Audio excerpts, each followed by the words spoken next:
Hi friends, good evening. మేము ఇప్పుడే బయట ఫుడ్ తినేసి వస్తున్నాము. మాకు కొన్ని రోజుల నుంచి ఫుడ్ లేదు, ఎందుకంటే హాస్టల్ ఇంకా ఓపెన్ కాలేదు.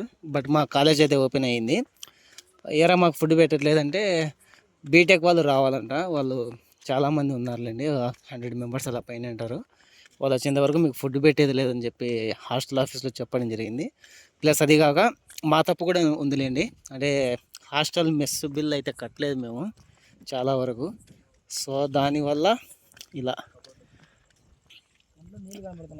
అదే అట్లనే అంటే అదే అండి, మేము కూడా ఇలా ఫీజు 2-3 మంత్స్ పెండింగ్ ఉండిపోయింది. అది కడదాం అనుకుంటున్నాం కానీ సారీ అండి, ఈ వీడియో కట్ అవుతుంది. మా ఫ్రెండ్ గాడు సతీష్ ఊరికి ఉండకుండా మాట్లాడుతున్నాడు.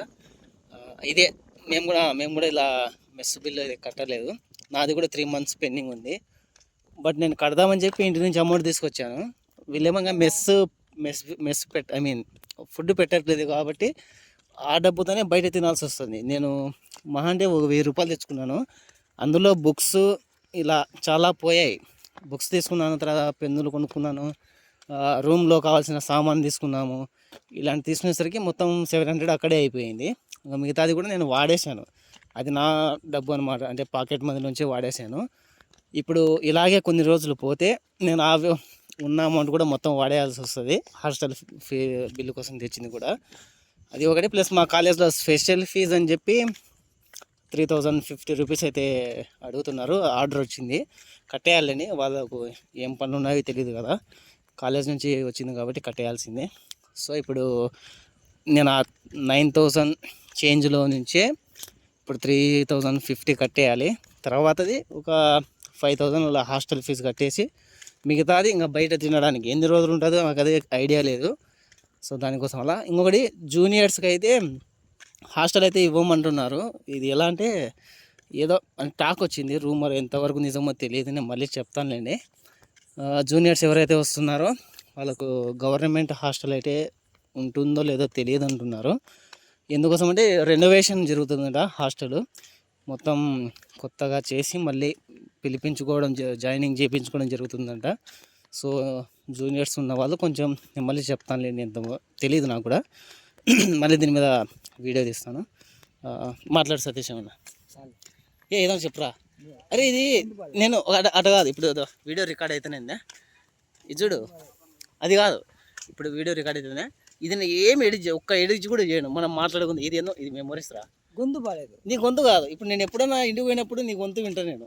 మాట్లాడాలా యాదో ఒకటి చెప్పు. నీకు ఇది ఫుడ్ గురించి చెప్పు. మీ అమ్మ రైస్ కుక్కర్ తీసుకోమని, అమ్మ అది చెప్పు, తీసుకెప్తా.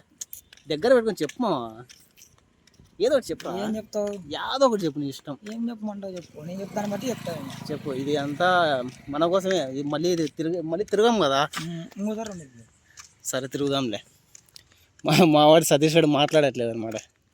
ఇది మళ్ళీ తిరగం రా నువ్వు అనుకుంటున్నావు. ఇప్పుడు ఎప్పుడు వస్తాం రా మళ్ళీ ఇడికి? సెకండ్ ఇయర్ అయిపోతానే. సెకండ్ ఇయర్ అయిపోయినాక రాములే. మరి ఎందుకోసం వీడికి అసలు రాము, మనం తిరగం. వీడే బిల్లు కట్టా, నేను బిల్లు కట్టినాను, వేస్ట్ అయిపోయింది నా డబ్బులు అంతా. వీని బాధ ఇది. వీడేమో 21,000 బిల్లు కట్టాడు ఒకేసారి. నాదైతే 9,000. వీనికి ఉన్నదంతా కట్టేశాడు, కొంచెం ఎంతో మిగిలించుకొని. లెక్క మొత్తం వేస్ట్ అయింది, కానీ వీడికి మాత్రం ఫుడ్ పెట్టలేదు. కానీ వీడి ప్లస్ పాయింట్ ఏంటంటే వీళ్ళన్న బాగా సపోర్టివ్గా ఉన్నాడు అనమాట. నువ్వు తిన్నానా, ఎంత తిన్నా నేను వేస్తా అని చెప్పి వేసేస్తున్నాడు. అప్పుడప్పుడు మాకు అన్న ఉంటాడనమాట ఫైనాన్షియల్గా. అది ఇంకా చెప్పు. ఏమన్నా గట్టిగా చెప్పు, దీన్ని వినిపరాదు. నాకు అర్థం కాదు, ఇంకేం చెప్పు, ఏం మాట్లాడతాము చెప్పు. కాలేజ్ గురించి ఏమన్నా మాట్లాడి చెప్పు. కాలేజ్ గురించి ఏముంది, శ్యామ్ గారితో చెప్పించాను, చిరంగా వాడు ఇంకా చెప్తారు. మళ్ళీ కాలేజ్ గురించి చెప్పడానికి ఏం లేదు, డొల్ల పేరు గొప్ప ఊరు దెబ్బ అంతే. వీని మాటలు పట్టించుకోవద్దు. కాలేజ్ బాగానే ఉంటుంది. కాలేజ్ అస్సలు బాగాలేదు. లేదులేండి, మోసపోతావు వస్తే కాలేజ్. నేను ఈ కాలేజ్ అని కాదు, అన్ని కాలేజీలు ఇలానే ఉంటాయి. మీరు కొంచెం ప్రైవేట్లో జాయిన్ కావడానికి ట్రై చేయండి. ఎందుకంటే ప్రైవేట్ అంత సపోర్ట్ గవర్నమెంట్ దొరకకపోవచ్చు. అది ఫ్యాకల్టీ విషయంలోనే కాదు, ఫ్యాకల్టీ చాలా హెల్ప్ చేస్తారు. కానీ తెలిసిందే కదా, గవర్నమెంట్ ఉన్న ప్రయారిటీస్ గవర్నమెంట్కి, ప్రైవేట్కి ఉన్న ప్రయారిటీస్ ప్రైవేట్కి ఉంటాయి.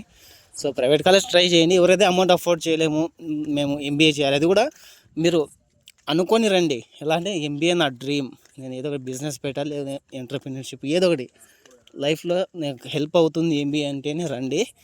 డిగ్రీ అయిపోయింది కదా, సారీ అండి, మా ఫ్రెండ్ ఇంటరప్ట్ చేశాడు మధ్యలో. సో నేను ముందే ఏం చెప్పాను మర్చిపోయాను అనమాట.